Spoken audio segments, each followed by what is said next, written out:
memelihara kesetiaannya sampai selama-lamanya, dan yang tidak pernah meninggalkan perbuatan tangannya. Kasih karunia dan damai sejahtera dari Allah Bapa dan daripada Tuhan kita Yesus Kristus menyertai kita semua. Amin.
dari awal, pertengahan hingga akhirnya. Tuhan, kami serahkan dalam tangan kuasa Tuhan.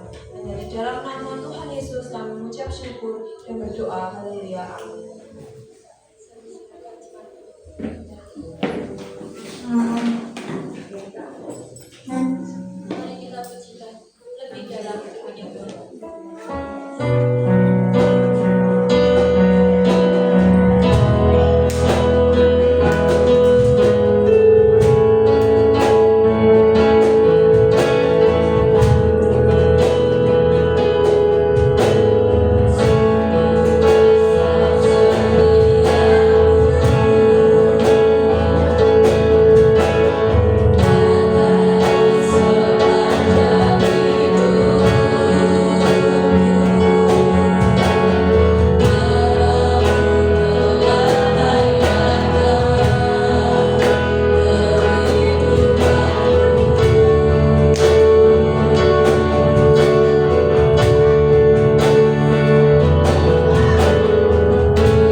saya undang jemaat kepada diri.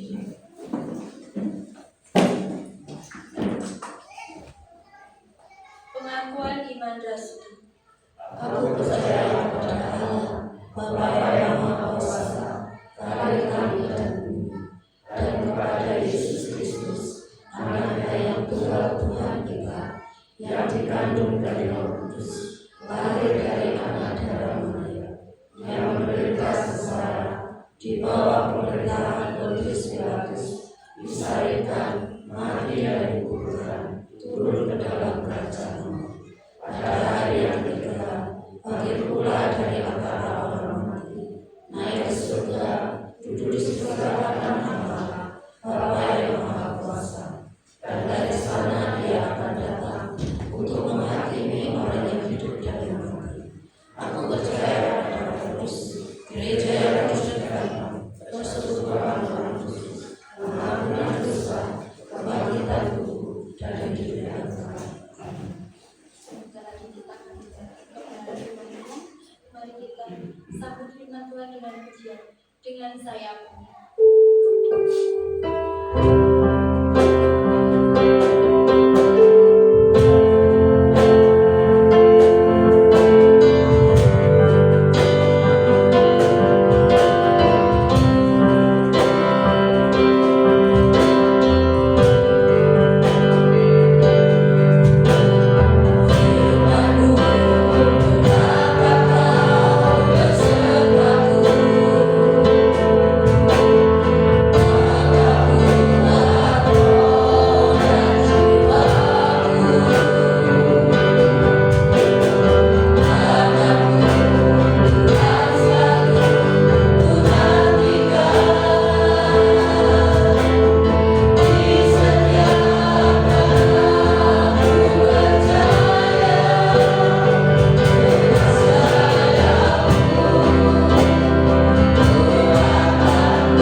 kami sembah.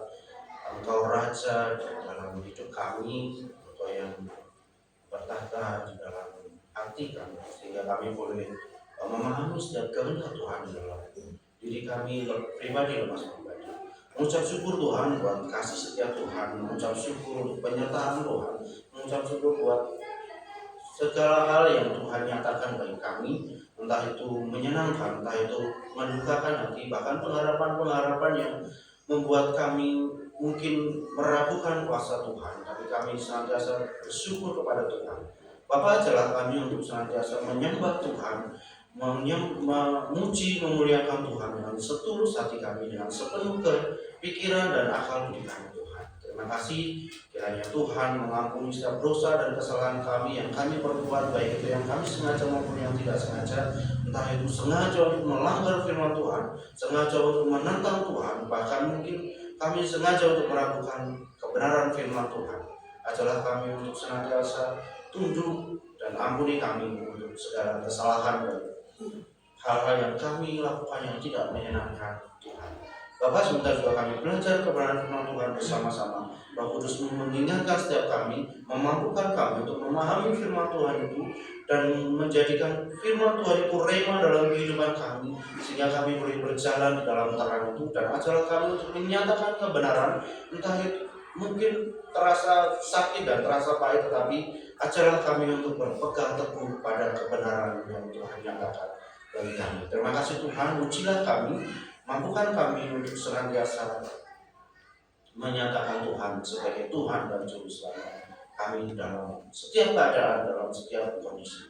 Ucap syukur dan kiranya pembacaan firman Tuhan ini dan puji-pujian yang boleh kami naikkan menyenangkan hati Tuhan dan hidup bau dupa yang harum yang menyenangkan Tuhan. Terima kasih demi nama Tuhan Yesus kami berdoa dan ucap syukur. Amin. Silakan duduk.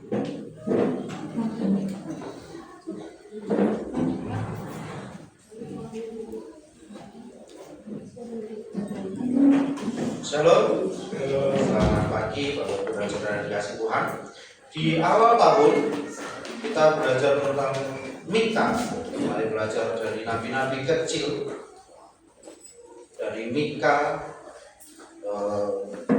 kemarin kita sudah belajar dari Mika pasal 1 ayat 1 sampai yang ke-16. Kita akan belajar dari Mika pasal 2 ayat 1 sampai yang ke-11.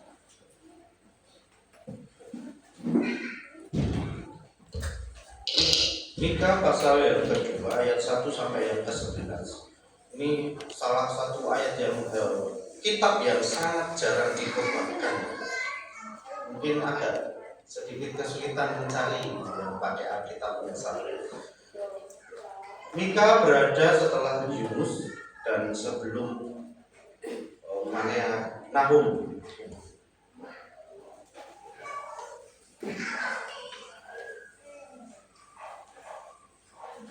Mika pasal 2 ayat yang pertama sampai yang ke-11. Nanti kita baca secara bergantian, saya ajak ganjil, nanti Bapak Ibu Saudara yang renang.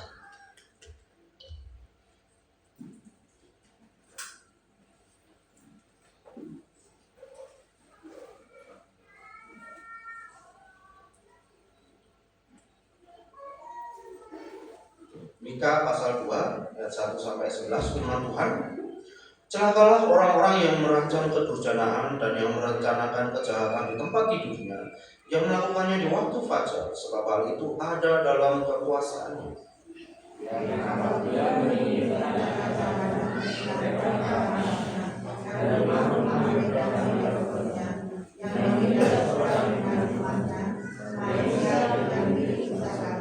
Sebab itu beginilah firman Tuhan.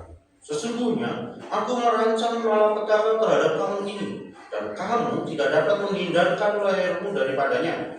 Kamu tidak dapat lagi berjalan aman, sebab waktu itu adalah waktu yang mencelakakan.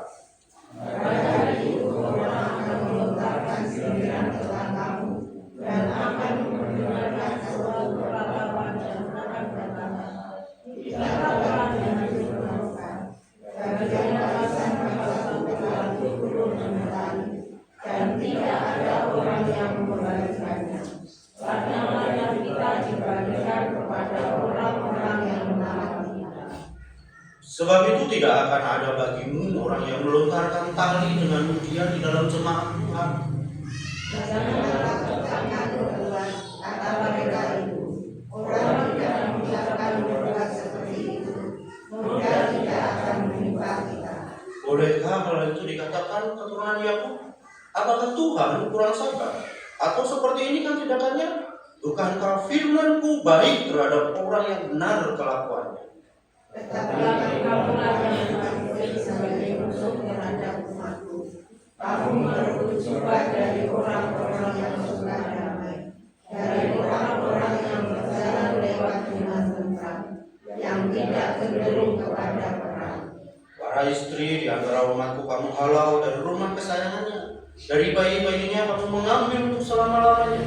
Semarak yang telah kuberikan kepada mereka. Berbelakang dan bergerak, sebab ini bukan tempat kemuliaan bagimu. Oleh karena dengan susah maka kamu akan dibinasakan dengan kebinasaan yang tidak terduga. Seandainya seseorang datang mereka-mereka yang hampa dan dusta, aku bernubuat kepadamu tentang anggur dan arak, maka dialah yang patut menjadi orang yang bernubuat terhadap bangsa ini. Amin firman Tuhan. Bapak Ibu dan saudara dikasih Tuhan, kitab nabi-nabi kecil ini bukan berarti nabinya kecil-kecil, bukan kecil-kecil orangnya, tapi bukan berarti orang ini tidak punya kuasa, atau nabinya tidak ada tingkatan-tingkatan. Ada nabi yang besar, ada nabi yang kecil, nanti anak buahnya di bawahnya. Enggak.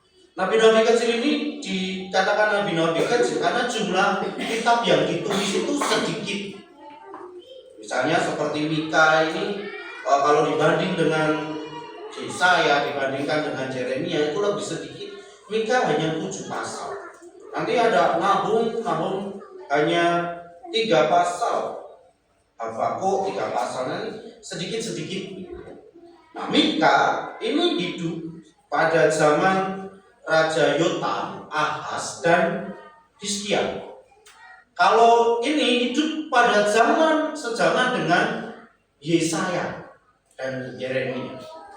Mika itu hidup, kalau Yeremia, Yesaya itu nabi di kota, di istana. Mika ini nabi di desa yang kecil, sebuah desa dengan pertaniannya. Jadi Mika ini nabi yang di daerah yang terpencil, di desa. Kalau sekarang ya gereja-gereja kecil, mungkin gereja yang kalau di Kalimantan itu masuk dalam pedalaman. Nah, Mika ini hidup semasa juga dengan Hosea dan Amos. Dan pada masa ini itu ada penjajahan dari kerajaan Asyur. Nah, kenapa mengatakan bahwa di ayat yang kedua dikatakan celakalah orang yang merancang kedurjanaan dan yang merancang kejahatan di tempat tidurnya, yang melakukannya di waktu fajar, sebab hal itu ada dalam kuasanya, yang menginginkan ladang-ladang. Nah, karena Mika tinggal di daerah pedesaan di Moreset Gad, di daerah pinggiran begitu, dan di sana itu mayoritas petani. Pada masa kerajaan Asyur ini, Yehuda dan juga kerajaan utara Israel, jadi setelah Salomo meninggal, Israel itu pecah menjadi 2 kerajaan. Jadi Salomo meninggal, terus Rehabeam naik tahta. Setelah itu barulah muncul 2 kerajaan. Jadi perpecahan pada masa Yerobeam. Jadi Rehabeam naik, Yerobeam mengkudeta Rehabeam, lalu pecah jadi 2, kerajaan utara dan selatan. Kerajaan utara tetap menjadi kerajaan Israel yang ibu kotanya Samaria. Makanya ketika Tuhan Yesus di Yohanes mengatakan perempuan berilah aku minum, gitu ya. Lalu si perempuan Samaria bilang, tidakkah kau salah meminta minum kepadaku seorang Samaria? Karena orang Israel ini dianggap orang yang sudah meninggalkan Tuhan. Mereka berkawin campur, mereka banyak menyembah berhala pada masa Yerobeam. Makanya kalau kita baca banyak kitab itu banyak yang bernubuatkan atau menubuatkan hukuman tentang Israel. Berbeda dengan Yehuda.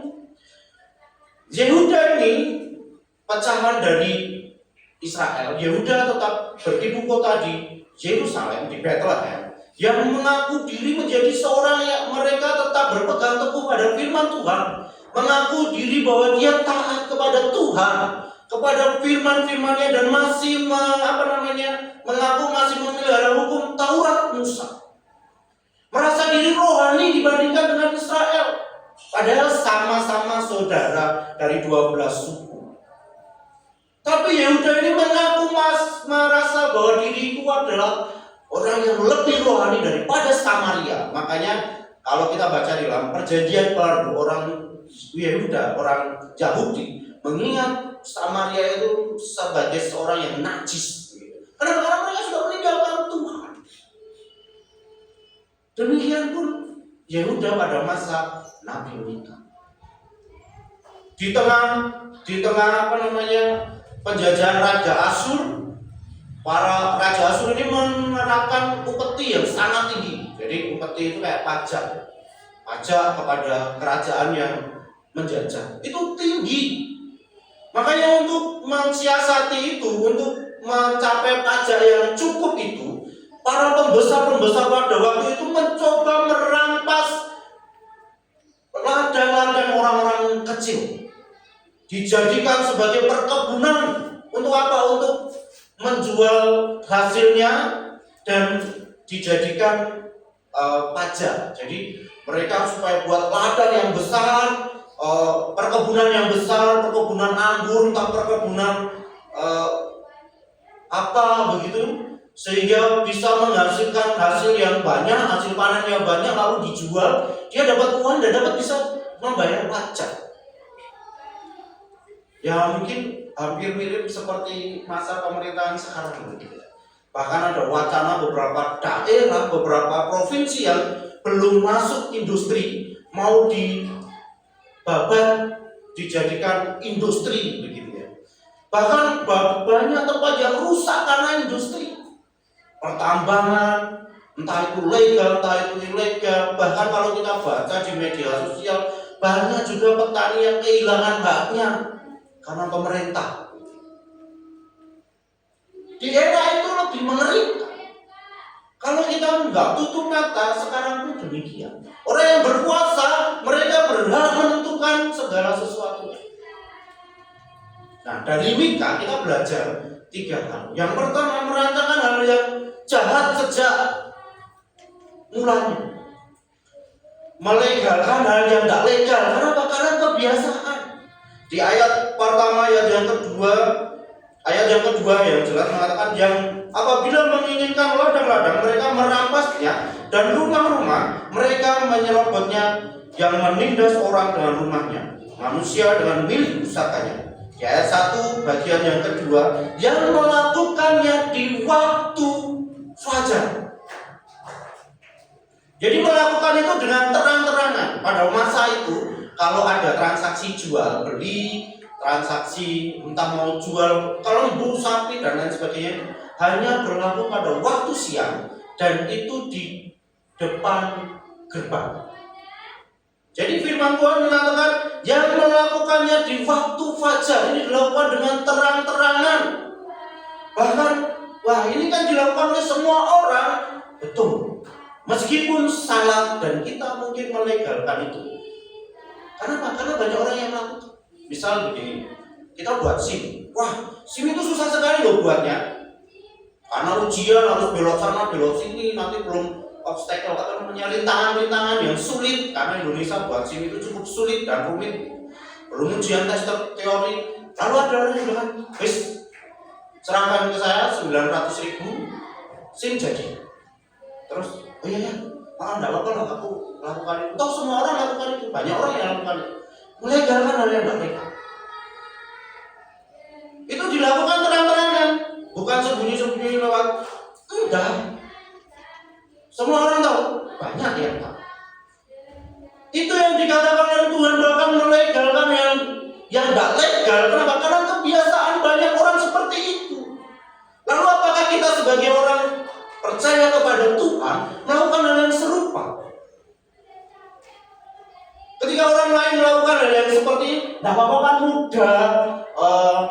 mengganggu juga orang lain, padahal itu jahat. Itu satu dosa yang melanggar undang-undang. Tapi kita lakukan itu, kenapa? Karena sekali lagi banyak orang yang melakukan itu dan kita tidak mau itu. Apakah itu yang dimau Tuhan? Apakah itu yang diinginkan Tuhan? Kita rohani datang beribadah ke gereja, kita berdoa, Tuhan ampuni dosa dan kesalahanku. Tapi setiap hal yang hampir kita lakukan melanggar firman Tuhan. Kenapa? Karena setiap orang juga seperti itu. Misal lagi melanggar lampu lalu lintas begitu, ketika merah harusnya berhenti langsung terobos. Davin, anak saya Davin itu, dan Dion. Davin itu lebih legalis, dia lebih coba untuk taat hukum. Ketika ada lampu merah dan di barisan itu panjang mobil-mobil itu, ketika saya mencoba melewati sisi yang kosong, nyelip-nyelip, namanya pakai motor itu kan bisa nyelip-nyelip yang kosong-kosong. Dia marah-marah, "Papa, kenapa Papa terobos?" Padahal itu masih bisa dilewati untuk motor. Terobos bukan merobos, belum lewat lampu merah, tapi selalu diomeli, "Papa, kenapa Papa terobos? Kenapa Papa tidak antri di belakang?" Ngomel sepanjang jalan.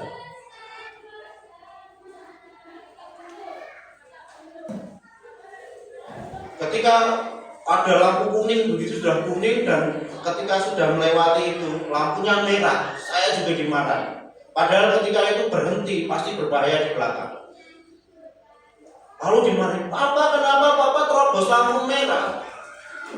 Bahkan tentara pun ketika dia duduk di depan sama tentara, karena pakai mobil tentara dan dia outing kelas di 511, di depan itu tentara sama sopirnya tentara terobos, dimarahi.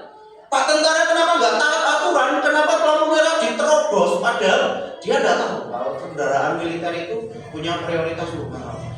Tapi dimarahi sama si David. Lalu bagaimana dengan kita? Kita mengaku percaya Tuhan, kita mengaku percaya bahwa saya diselamatkan oleh Tuhan Yesus, tapi hidup kita sudah sesuai dengan firman Tuhan. Jangan-jangan hal yang kita lakukan setiap hari melanggar firman Tuhan, melegalkan apa yang kita kerjakan. Toh orang lain juga lakukan itu, tidak apa-apa. Orang lain lakukan ini kok, tidak apa-apa. Tapi kenapa kamu tidak? Itu beratnya jadi orang Kristen. Itu susahnya jadi orang Kristen. Kalau bilang jadi orang Kristen itu enak, kita cuma ibadah seminggu sekali, kalau ada ibadah rumah tangga seminggu 2 kali, pasti masuk surga. Tidak semudah itu.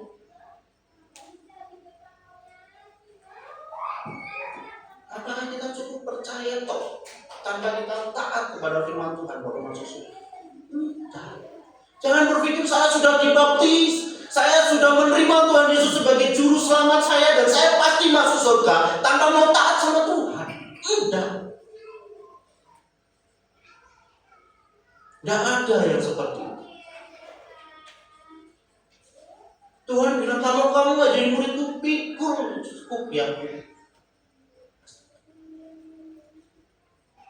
Bagaimana dengan kita? Saya sendiri pun saya tidak berani mengaku taat kepada Tuhan dengan sepenuh hati. Enggak. Saya hanya bercoba untuk mentaati firman Tuhan. Saya hanya berusaha untuk menjadi yang terbaik yang bisa saya lakukan. Kalau dibilang saya tidak pernah dosa, enggak. Banyak sekali hal yang saya lakukan. Saya melanggar firman Tuhan, pernah.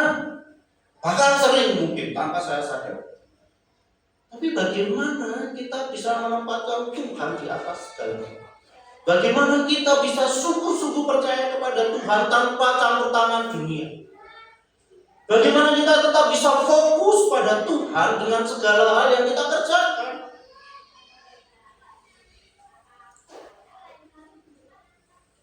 Ini ironis sekali. Terus yang kedua, kita belajar. Ketika orang merancangkan hal yang jahat, temanya Tuhan tidak pernah tidur. Ketika orang merancangkan jahat, Tuhan tidak tinggal diam. Tuhan juga merancang dengan pembalasan bagi orang yang merancangkan kejahatan. Jangan berpikir orang di sana itu berbuat jahat dan dia tidak apa-apa. Dia lebih makmur hidupnya karena dia berbuat jahat dibanding aku yang taat pada Tuhan. Tidak. Di ayat yang ketiga dikatakan sampai yang ke-4 dan 5. Sebab itu beginilah firman Tuhan. Sesungguhnya aku merancangkan malapetaka terhadap kaum ini, dan kamu tidak dapat menghindarkan lehermu daripadanya. Jangan dikira apa yang kita lakukan itu tidak dilihat Tuhan. Jangan dikira Tuhan tidak tahu. Jangan sembunyi-sembunyi. Wah, selama ini aku lakukan hal yang jahat, Tuhan tidak tahu. Enggak, Tuhan tahu. Dan tunggu pembalasan Tuhan. Pasti. Loh, Mas, kenapa membuatkan aja? Tidak. Karena hukum tabur tuai berlaku. Hukum, konsekuensi, akibat, dan sebab berlaku. Kalau kita mau enaknya tahu, kita akan menjadi seorang anak yang tidak tahu apa itu salah, tidak tahu apa itu benar. Ketika kita tidak pernah dikatakan jangan lakukan ini, kita tidak tahu ini benar atau salah. Kenapa anak tahu mana yang dilakukan itu benar, mana yang dilakukan itu salah? Karena orang tuanya mengajarkan mana yang boleh dan mana yang tidak boleh. Satu kali anak-anak itu tanya, loh Pak, kenapa aku tidak boleh nonton sound horror? Toh semua anak-anak boleh sama orang tuanya.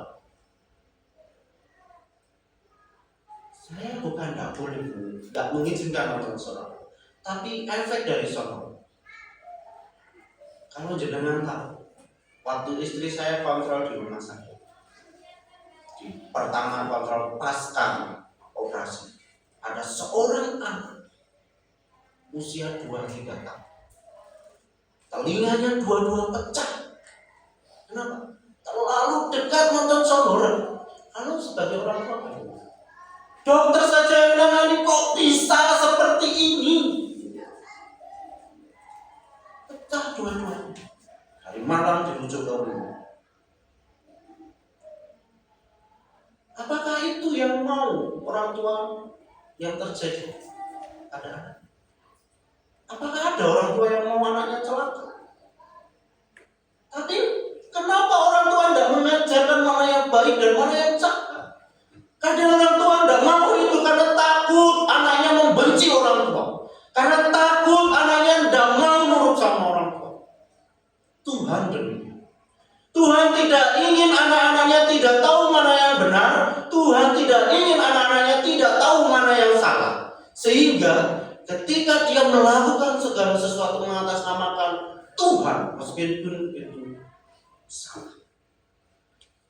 Dan bagian yang terakhir, ini momok bagi hamba Tuhan, momok juga bagi gereja, dan banyak gereja yang melakukan. Firman Tuhan harus berkata tentang kebenaran. Di akhir tahun, di penutup dari Pengkhotbah pasal 12, dikatakan bahwa kebenaran itu seperti batu yang menanjak. Kalau kita perhatikan di ayat yang ke-6,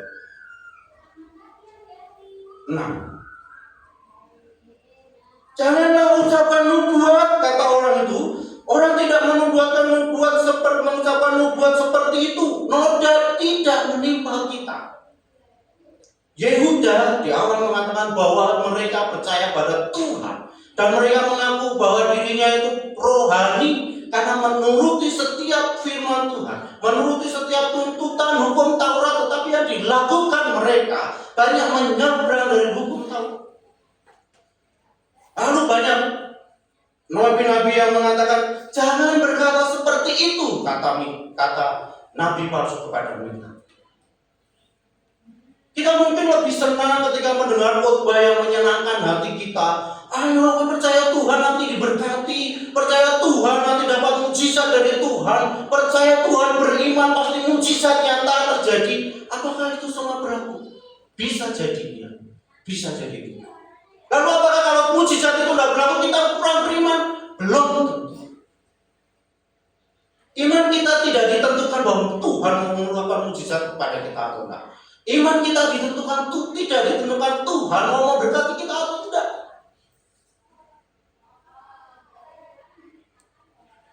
Di awal ketika saya berkhotbah, saya berusaha untuk menyampaikan apa yang ada di dalam firman Tuhan. Mungkin saya tidak sepenuhnya benar, tapi saya tidak mengada-ngada tentang benar. Dan ini fakta. Banyak orang yang mau, ayo kamu tuai, kamu tabur banyak, tuai banyak. Apakah kalau kita tabur banyak, kita tuai banyak? Yakin seperti itu? Faktanya kan enggak. Seorang petani misalnya, tabur banyak, tuainya kita kan banyak. Ada kalanya bangkrut kan? Ada kalanya rugi kan? Lalu kalau kita rugi, wah Tuhan ini tidak mau dengar doaku. Aku dibuat rugi. Toh aku sudah pelayanan Tuhan, aku sudah persembahan banyak pada Tuhan. Katanya Tuhan ketika memberi sedikit akan diberi banyak. Tapi nyatanya ladangku dimakan tikus, tak panen lagi. Usahaku kok tidak maju-maju. Kalau kita menyalahkan Tuhan, kenapa? Karena kita tidak diajarkan bagaimana cara kerja Tuhan. Dan kita inginkan bagaimana Tuhan memberkati kita.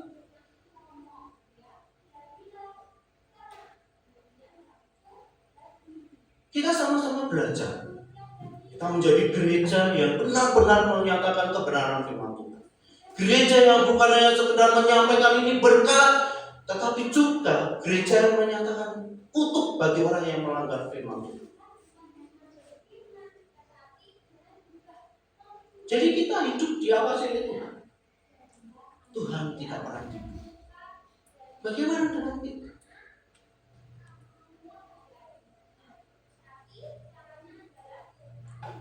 Bagaimana dengan kita?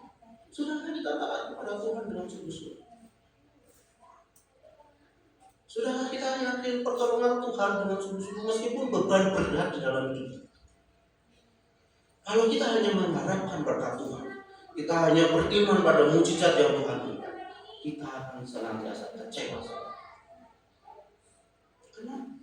Kalau kita berdoa Tuhan beri aku kesabaran, Tuhan tidak membuat kita menjadi sabar. Tapi Tuhan memberikan ujian supaya kita menjadi sabar. Ketika kita mau berdoa Tuhan, aku mau buat ini di tahun depan, kiranya Tuhan menyertai dan memberkati. Tuhan tidak mempermudah jalan kita, tapi Tuhan menguji jalan kita. Tidak selalu yang kita kerjakan itu selalu dibuat mulus oleh Tuhan. Tapi bagaimana kita bisa melihat setiap pertolongan dalam hidup Tuhan, hidup kita di dalamnya? Kalau hanya kita mengandalkan mujizat Tuhan, orang bilang, ya kamu harus berdoa, puasa segini nanti mujizat Tuhan akan terjadi, kamu akan terhindar dari ini. Kalau itu tidak terjadi dari kita, akankah kita kecewa?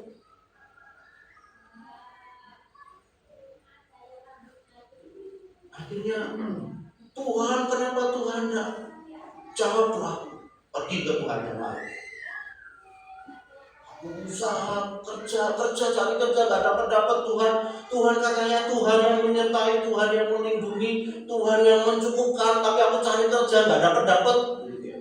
Lalu cari Tuhan yang mana? Gimana ya supaya dapat kerja? Bisa lewat amplop. Banyak yang lakukan. Atau ke Tuhan yang lain, tolong cari pekerjaan aku yang baik. Lalu banyak bilang, kamu lahir di bulan ini tidak cocok kerja yang berhubungan di air. Lalu berhubungan di apa? Nanti akan ada seperti itu. Berimankah kita pada Tuhan? Saya bukan berarti tapi tidak percaya mujizat Tuhan. Saya percaya jika Tuhan berkehendak tidak ada yang mustahil. Jika kita memiliki pengharapan bagi Tuhan, tidak ada yang mustahil. Tapi yang Tuhan berikan tidak selalu sesuai dengan apa yang kita pikirkan. Yang Tuhan inginkan belum tentu sesuai dengan seperti yang kita harapkan. Karena Tuhan tahu yang terbaik. Saya pernah bercanda untuk menghibur diri.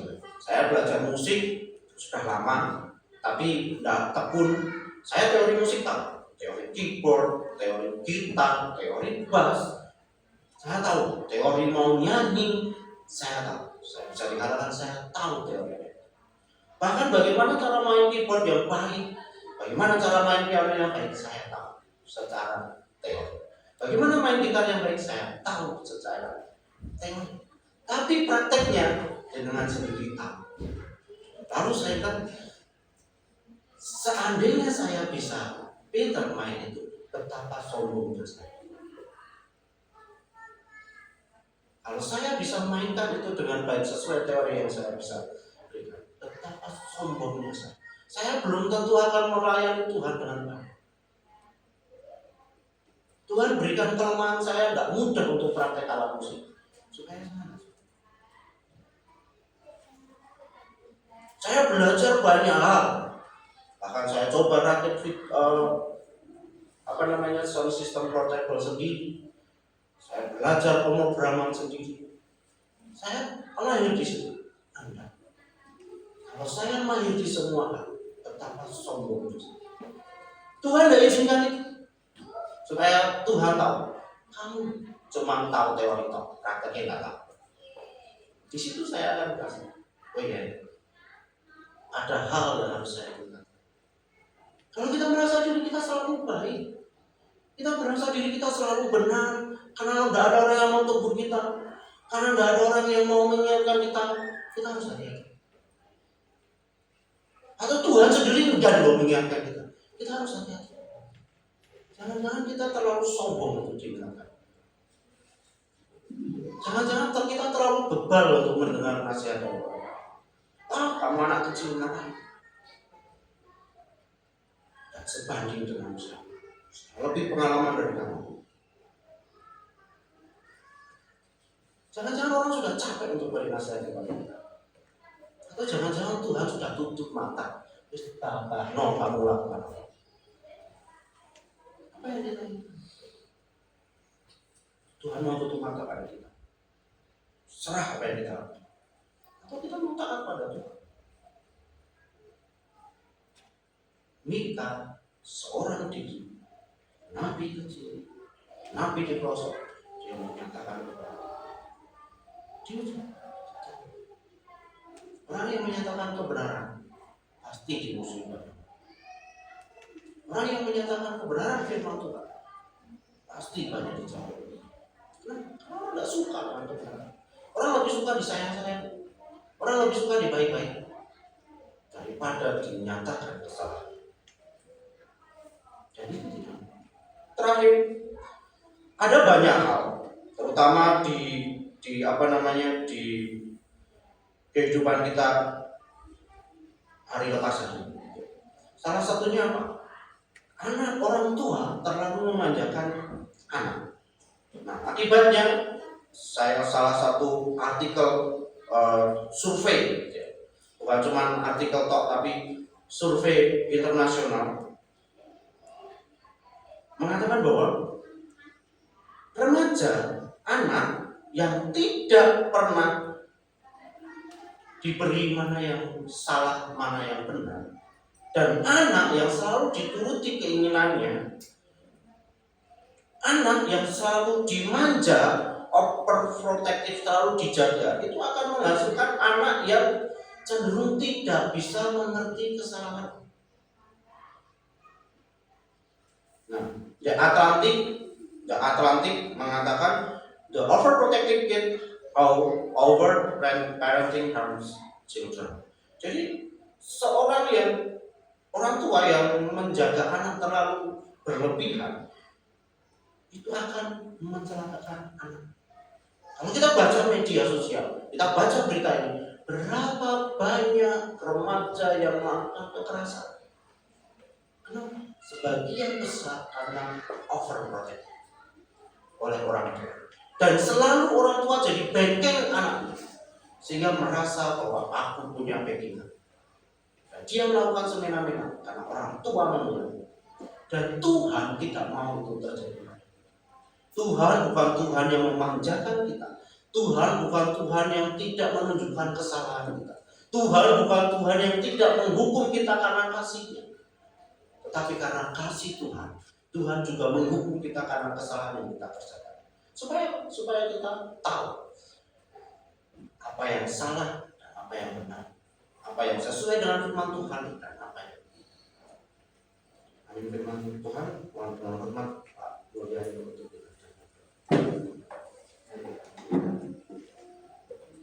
Kami bersyukur ya Tuhan, kami punya Allah yang tidak pernah tidur. Berarti Allah senantiasa memperhatikan setiap langkah kehidupan kami. Apapun yang kami lakukan di hadapan Tuhan, Tuhan mengerti. Apa yang menjadi pergumulan kami, Tuhan mengerti. Karena itu ya Tuhan, kami bersyukur kami punya Allah yang seperti Engkau. Tapi tidak ada Allah yang seperti Engkau. Engkau menegur dengan kasih. Engkau memberikan hukuman dengan kasih Tuhan. Itu semua ya Tuhan, demi kebaikan setiap umat-Mu, demi kebaikan setiap kami, anak-anak-Mu. Karena itu ya Tuhan, kami sangat bersyukur atas kebenaran firman-Mu pada pagi hari ini. Biarlah ya Tuhan, untuk kami senantiasa taat kepada Tuhan, kami senantiasa mengingat betapa besarnya kasih Tuhan dalam kehidupan kami. Tuhan, Engkau menyayangi kami. Engkau senantiasa memberikan arahan dalam kehidupan kami. Dan Engkau ya Tuhan tidak membuat kami menjadi orang-orang yang manja di hadapan Tuhan, tetapi Engkau mengajar kami, Engkau mendidik kami di dalam kebenaran. Tahu yang baik, tahu yang jahat. Karena itu ya Tuhan, kami bersyukur atas semuanya ini. Tolong ya Tuhan firman-Mu hidup di dalam kehidupan kami, sehingga sepanjang hidup kami senantiasa menyenangkan hati Tuhan. Sehingga dalam kehidupan kami semuanya menjadi berkat bagi orang-orang yang ada di sekitar kami. Terpujilah Engkau ya Tuhan, berkati hamba-Mu yang sudah menyampaikan firman kepada setiap kami, sehingga Tuhan senantiasa berkenan memakai dan Tuhan senantiasa menyertai di dalam setiap pelayanan. Terpujilah Engkau ya Tuhan, sekali lagi berkati firman-Mu, supaya firman Tuhan sungguh menjadi kekuatan dan hidup di dalam kehidupan kami, dan kami senantiasa mengikuti firman dalam kehidupan kami. Terpujilah Engkau ya Tuhan, dalam nama Tuhan Yesus Kristus. Amin.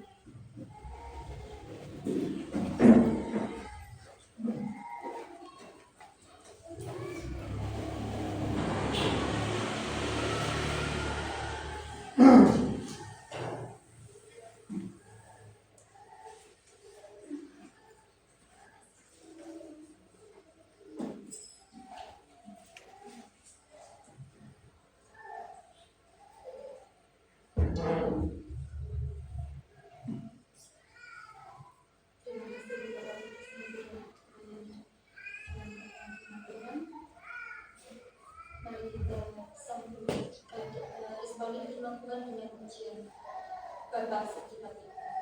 Segala yang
dalam surga, kami mengucap syukur ya Tuhan, Tuhan mengajar kami sehingga dari awal kemarin di penghujung ibadah ini ya Tuhan, ibadah berjalan dengan lancar karena kami daripada Tuhan.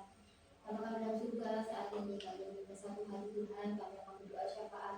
Yang pertama kami menyerahkan ya Tuhan gereja kami di Pak Asaf Mulia seperti Bapak ini. Kami bersyukur Tuhan tempatkan kami di gereja ini ya Tuhan, kami rindu gereja kami ini semakin hari semakin bertumbuh di dalam Tuhan, dapat menjangkau jiwa-jiwa di luar sana ya Tuhan.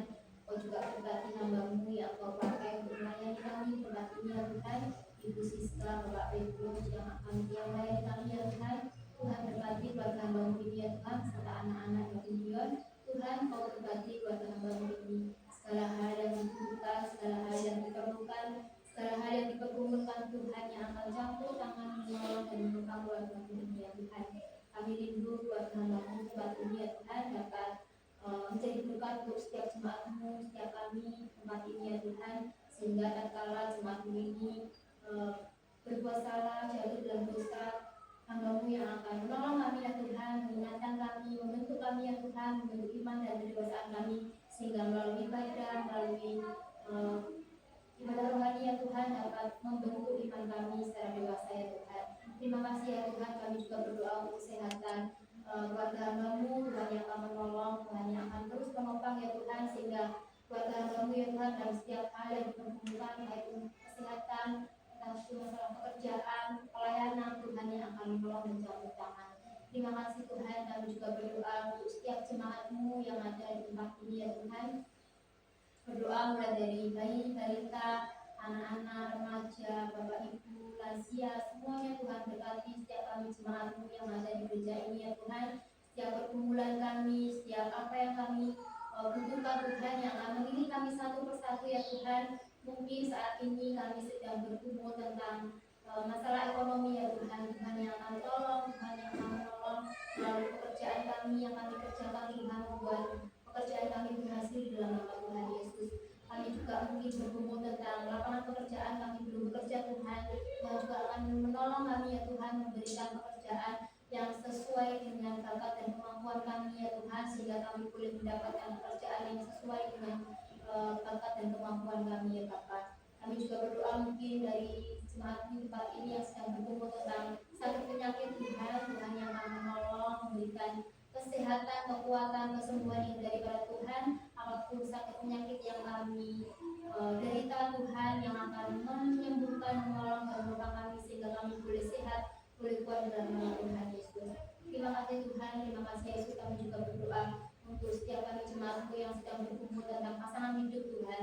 Tuhan yang akan menolong juga ya Tuhan, memberikan pasangan hidup yang seiman, sepadan, juga pasangan yang takut akan Tuhan, sehingga kami boleh menemukan pasangan hidup yang takut akan Tuhan, sehingga kami boleh membangun rumah tangga menjadi rumah tangga yang takut akan Tuhan. Terima kasih Bapak, terima kasih Yesus. Kami juga berdoa untuk lansia ya Tuhan, dalam masa lansia ini Tuhan yang akan terus memberkati dalam kesehatan, dalam hati iman ya Tuhan, berikan terus sukacita dalam mereka ya Tuhan, sehingga mereka dalam masa lansianya ini terus berpegang teguh kepada Tuhan. Mereka tetap ingat kepada Tuhan, mereka tetap yakin bahwa Tuhan tidak pernah meninggalkan mereka, bahwa Tuhan senantiasa ada buat mereka ya Tuhan. Terima kasih Bapak, kami juga berdoa untuk adik-adik, anak-anak kami yang dulu di bangku sekolah. Tuhan yang akan memberkati terus dalam pendidikan mereka, memberikan hikmat kebijaksanaan kepada mereka, sehingga mereka dapat belajar dengan baik, dapat mencapai cita-cita yang kelak mereka impikan, yang mereka inginkan ya Tuhan.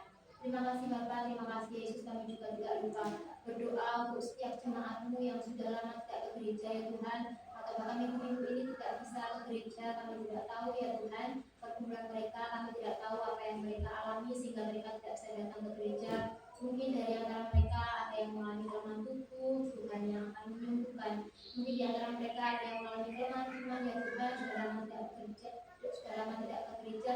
Tuhan juga yang akan mengetuk pintu mereka ya Tuhan, mengetuk pintu hati mereka sehingga mereka boleh ingat lagi kepada Tuhan, sehingga di ibadah-ibadah yang akan datang mereka bisa bersama-sama memuji dan memuliakan nama Tuhan, beribadah bersama kami bersama-sama. Terima kasih ya Tuhan, mungkin mereka tidak datang karena berbagai suatu hal yang kami tidak tahu. Tuhan yang akan juga memberkati mereka seperti Engkau memberkati kami pada pagi hari ini.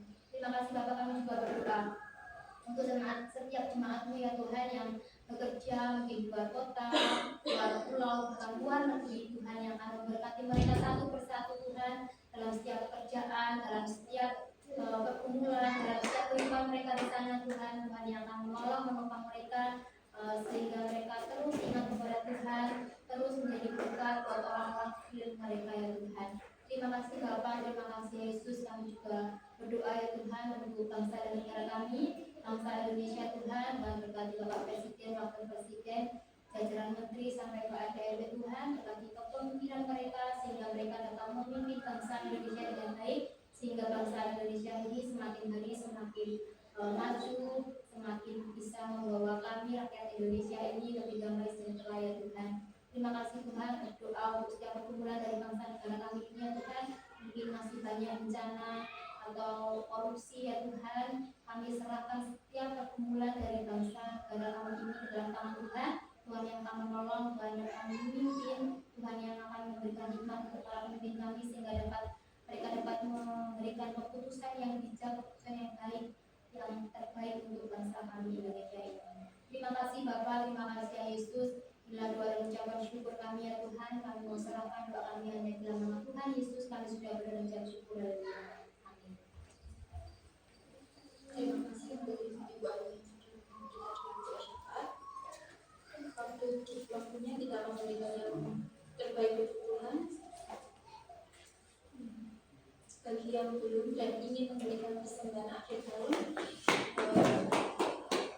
sudah disediakan. Mari kita iringi persembahan yang pujian betapa hati.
kesempatan yang diberikan pada Tuhan, untuk masih diberikan kesempatan untuk kami boleh memuji dan memuliakan nama-Mu Bapa. Terus Tuhan, kami telah memberikan sedikit persembahan untuk kepada Tuhan, dengan kesempatan Tuhan, dan menjadikan berkat pelayanan Tuhan di tempat ini, dan juga Tuhan akan sucikan dan kuduskan kesempatan kami Bapa. Terima kasih Tuhan, dalam nama Yesus kami serahkan Tuhan. Haleluya. Saya undang jemaat untuk berdiri, doa berkat dan undang jemaat untuk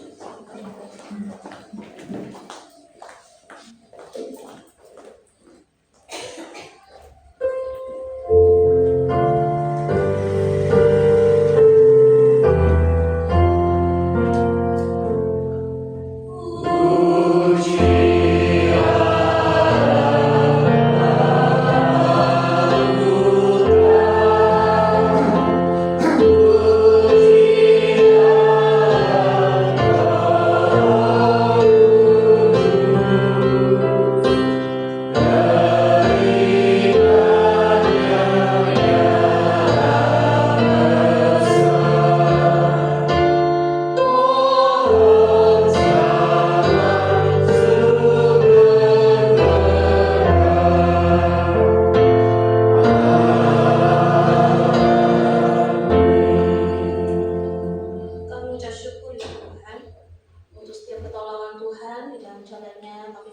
panjatkan kepada Tuhan pada pagi hari ini.